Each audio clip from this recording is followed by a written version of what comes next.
Бұл хат қаладан келді, апа. Балаларыңыздан келді, апа, балаларыңыздан. Қысқасы, былай, ауылға барамыз. Ауылға? Енді кімге айтам мұңымдағы? Анам өлеңге айтсам, қатын соңынан шалмай жүрәні.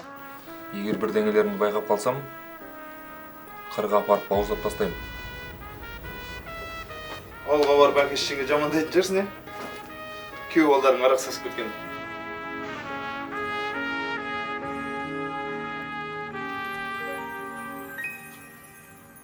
Сен тымысқа жалған біле жүр.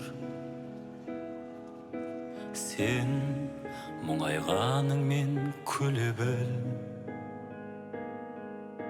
Сен жылағың келсе шын егіл, өз қалауынша жүре біл, сөре білер күн. Өтер де кетер бұл өмір. Меніңше сіздерде тек қана бірақ проблема бар. Мына балалардың миын қалай ашсам деген ой. Болды, басқа ештеңе жоқ.